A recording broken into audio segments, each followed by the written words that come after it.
번째 순서로 김동락님의 장애인 맞춤 기저귀라는 발표로 시작을 해보도록 할까요?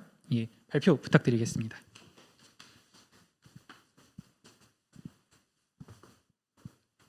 시작은 언제 하나요? 아침 바람 좀. 예, 안녕하십니까. 저는 디테크 사회 아이디어 공모전 장애인을 위한 맞춤형 기저귀 제작이라는 아이디어로 발표를 맡게 된 김동락입니다. 반갑습니다. 저의 발표 순서는 기획 이후부터 기대 효과까지 총 6단계로 순서에 나눠서 발표를 진행해 보도록 하겠습니다.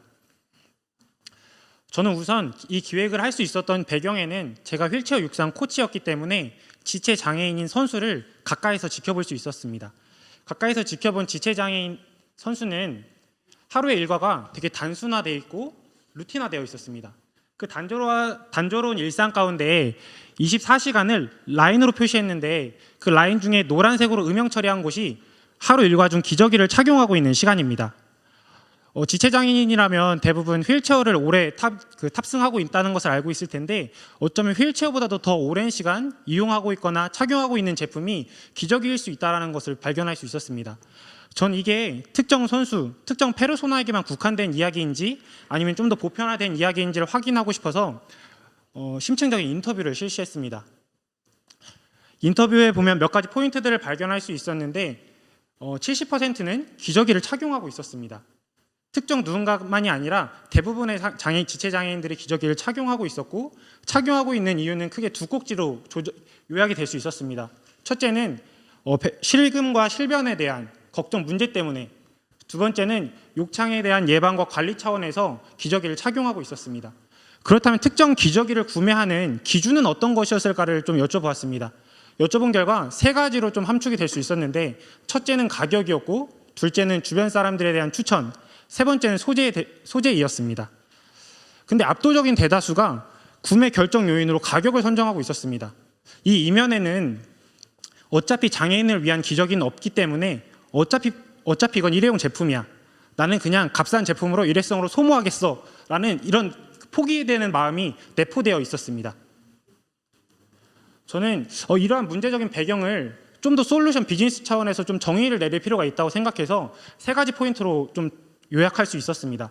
첫째는 지체장애인 같은 경우는 하반신을 이용하시지 않기 때문에 하반신의 지방층과 근육층이 얇아지게 되고 이 얇아진 그 허벅지 둘레는 기존의 기저귀와는 맞지 않는 단차가 발생하게 돼서 기저귀의 핵심 기능일 수 있는 배변에 대한 샘에 대한 부분을 커버해주지 못하고 있었습니다. 두 번째는 지체장애인분들 대부분은 직간접적으로 욕창에 대해서 걱정하게 되는데 이 욕창은 예방 차원에서도 그렇고 관리 차원에서도 그렇고 피부가 상당히 약해져 있습니다. 이 부분이 고려되어 있지 않았습니다. 세 번째는 기존의 기저귀들은 유아용과 성인용으로 나뉘는데 성인용 같은 경우는 내가 간병인을 통해서 보조를 받고 하시는 분들은 대부분 와상 생활을 근거하고 있습니다. 일반 성인들은 요실금에 포커싱이 맞춰져 있고 입식 생활을 합니다. 하지만 지체장애인 대부분은 휠체어에 근거해서 좌식 생활하는데 이러한 라이프 스타일이 반영되어 있지 않았습니다. 저는 이것을 한 문장으로 요약해 본다면 이렇게 표현할 수 있을 것 같습니다. 장애인의 신체적 특성이 반영되어 있지 않았고 좌식 생활하는 라이프 스타일이 반영되어 있지 않다는 것이 기존 기저귀 시장의 문제였습니다. 저희는 그래서 이러한 솔루션을 제시해 보고자 합니다. 표현을 저희는 사이즈의 세분화라고 했는데 좀 더 옳은 표현이라고 하면 뉴핏을 제시한다고 하는 게 맞을 것 같습니다. 지체장애인에 대한 신체 데이터를 충분히 확보한 후에 데이터를 근거해서 새로운 사이즈 모델을 제시하겠습니다. 기존의 기성품들은 허벅지 둘레에 근거해서 중형, 대형, 특대형으로 나뉘었는데 저희는 여기에 단차가 발생했던 허벅지 둘레까지 선택지를 줘서 사이즈를 세분화할 것이고 사이즈를 세분화함을 통해서 이 부분을 개선하겠습니다. 두 번째, 욕창에 대한 접근은 예방과 관리 차원으로 나눠서 타입을 나눠서 저희는 접근해 보도록 하겠습니다. 욕창이 걸렸을 경우에도 혹은 욕창 걸리기 직전에도 외부 생활할 때가 참 많습니다. 외부 생활할 때는 어쩔 수 없이 기저귀를 착용하게 되는데 기존의 기저귀들은 입식 생활하는 성인들을 대상으로 하다 보니까 쿠션감보다는 슬림화가 주 포커싱이었습니다. 근데 지체장애인들은 어차피 앉아 계시기 때문에 그런 슬림함보다는 쿠션감이 더 필요한 걸 인터뷰를 통해서 알 수 있었고 저희도 솔루션을 그런 방향으로 설계를 하고 있습니다. 두 번째, 케어 차원에서는 욕창이 걸렸을 경우에는 약을 충분히 바르고 집에서는 나체 상태로 그냥 쾌적한 환경을 만들어준다는 이유 때문에 나체 상태로 관리를 하고 있는데 저희는 이 부분에 대해서도 개선이 필요하다고 생각했습니다. 최소한의 기저귀를 착용하되 거기에는 덱스판테놀이라는 충분한 기능성을 부여해서 피부의 회복은 도울 것이고 최소한의 기저귀를 착용함으로 인해서 회음부는 가릴 수 있는 인간의 존엄성은 지킬 수 있는 그런 모델로 설계하겠습니다. 마지막으로는 라이프스타일적인 접근인데 기저귀를 사용하고 앉은 채로 실금 혹은 실변을 하면 허벅지에 따라서 둔부에 따라서 소변이 수평적으로 퍼지게 됩니다. 입식 생활을 하면 실수를 했을 때 바로 수직적으로 내려와서 수직적인 패드로 다 흡수가 되지만 앉은 채로 실수를 했을 때는 수평적으로 퍼지게 되는데 기존의 기저귀들은 이런 수평적인 흡수 패드 면적을 확보하고 있지 않았습니다. 그래서 저희는 흡수 패드 면적을 충분히 넓힐 것이고 그동안 단차로 인해서 샘이 가장 많이 발생하는 이 사타구니 부위도 충분히 커버함을 통해서 디자인적인 개선도 시도하겠습니다. 저희는 이러한 솔루션을 통해서 고객과 사회, 회사가 충분히 유기적으로 선순환할 수 있는 효과를 기대해 보려고 하는데 구체적으로 개인 같은 경우는 고객의 활동성을 높여줌으로 인해서 자립률 혹은 고용지표를 개선할 것입니다. 이 개인을 고객 삼아 저희 회사는 충분한 수익 모델을 제시하겠습니다.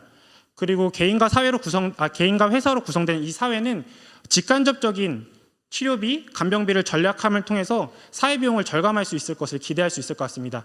이렇게 저희는 개인과 회사, 나아가서 사회까지 긍정적이고 유기적인 선순환 효과를 기대해 보도록 하겠습니다. 감사합니다. 질의응답 받도록 하겠습니다. 피칭 잘 들었습니다. 혹시 심사위원님들 분들께서 질문 있으신 분들께서는 자유롭게 여쭤봐 주시면 될 것 같습니다.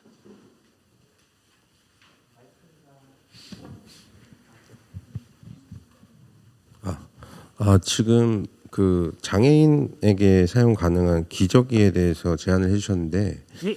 지금 어떤 장애인에게 그러니까는 우선 기저귀를 착용을 필요로 하는 장애인에 대한 게 분명하지가 않은 것 같아요. 그래서 네네. 실제 사용하는 대상이 누구이고 어떤 문제를 해결해 준다는지 좀 더 구체적으로 설명해 주실 수 있을까요? 지체 장애인은 여러 신체적인 특징을 다 포함하고 있는 127만 명을 말하는데 그 중에서 저희는 척수 장애인 약 한 20만 명 정도의 척수 장애인과 뇌변변 장애인을 저희는 대상으로 11만 정도를 하는 총 한 30만 명 정도의 장애인들을 대상으로 생각을 하고 있고 그들은 기본적으로 휠체어를 탑승하고 있는 분들이 대부분이어서 저희는 그분들을 상정해서 유저로 생각을 하고 있고 그분들이 느끼는 문제는 기존 기저귀가 충분히 배변과 배뇨에 대해서 커버를 못하고 있는 문제에 대해서 저희는 접근한다는 것이 저희 솔루션입니다. 네, 지금 말씀해 주신 내용이 네. 좀 현실하고 다른 부분이 있는 것 같아요. 그래서 척수 장애인 분들은 네. 본인이 정신 상태는 아무 문제가 없으신 분들이에요. 예, 그렇기 맞습니다. 때문에 소대변을 기저귀를 착용해서 사용하진 않거든요.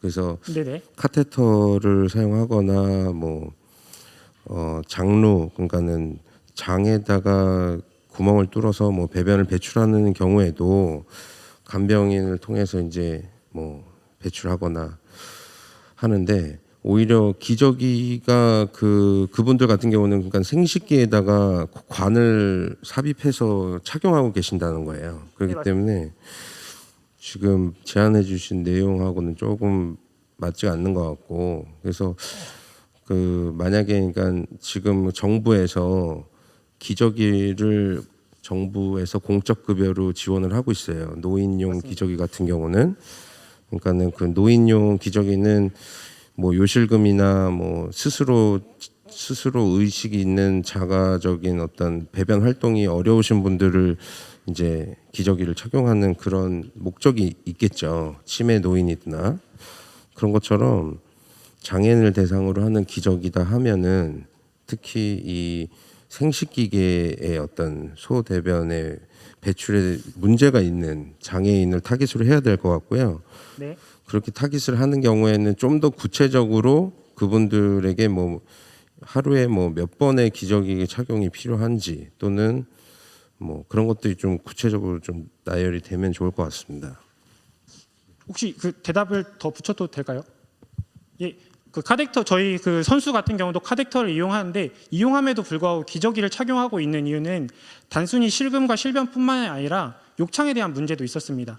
기본 살이 없기 때문에 외부에 나갔을 때 휠체어를 타시는 분들은 욕창 방지 매트라는 것도 이용하기도 하시지만 그것을 매번 그 움직여 가면서 욕창 매트를 깔지는 못하십니다. 상황에 따라서는 바닥에도 내려오게 되고 휠체어에서도 내려오게 되는데 그 부분의 그 최소한의 피부를 보호할 수 있는 약해진 피부를 보호해 줄 수 있는 게 기저귀밖에 없었습니다. 그래서 저는 아까 솔루션을 얘기할 때도 욕창에 대한 예방과 관리 차원에서도 그들이 실제 기저귀를 착용하고 있다는 것을 그 인터뷰를 통해서 확인한 부분이 있어서 그렇게 접근했던 것이 있습니다.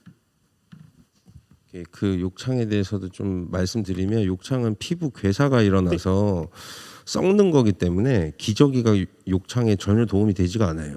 기저귀는 땀이나 이런 거니까는 기저귀에 네네. 그런 수분이나 이런 것들을 포함하고 옷처럼 입는 형태로 피부에 더 많은 접촉을 일으키기 때문에 맞습니다. 예, 그거는 욕창 방지에는 전혀 도움이 될 것 같지는 않고요. 조금 더 리서치가 필요하실 것 같습니다. 예, 알겠습니다. 혹시 또 다른 코멘트 주실 심사위원님들 계실까요? 없으시면은 이것으로 김동랑님의 발표 마치도록 하겠습니다. 수고하셨습니다.